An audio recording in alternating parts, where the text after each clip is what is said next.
Ikibazo c'umumenyesha makuru Kenny Claude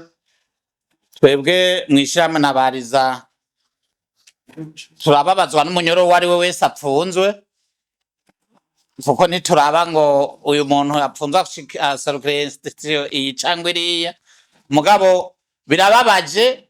iyo umuntu mu mategeko ari yigenza neza atariko aragorana mu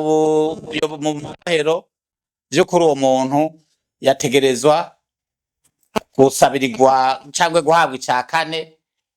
c'umunyororo yaciriwe no kuvuga yarapfunzwe yategerezwa gucibwa umunyororo yaciriwe umunyororo w'imyaka irenga irya yagiriwe ikigongwe kuko twoyibasubiriramo ngaha umukuru w'igihugu yagize ikigongwe ku bantu badakwiza igihano co renza imyaka 5 arongera aragirira ikigongwe ba bantu bafise amande cyangwa indishi batahora baronka ayo mahigwe rero hamwe uwo mumenyesha makuru twosanga vy'ukuri ari muri abo batakwiza bafise igihano coba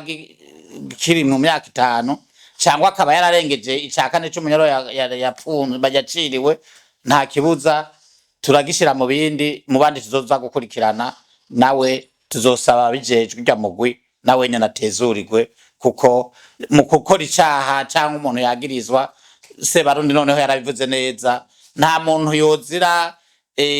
yamaze gutezurirwa ngo nuko yari umumenyesha makuru kuko umumenyesha makuru bwa mbere ho ava mu bantu najewe jo ndashobora kuba ndumumenyesha makuru kandi umumenyesha makuru mwibuke na wene kwagengwa n'amategeko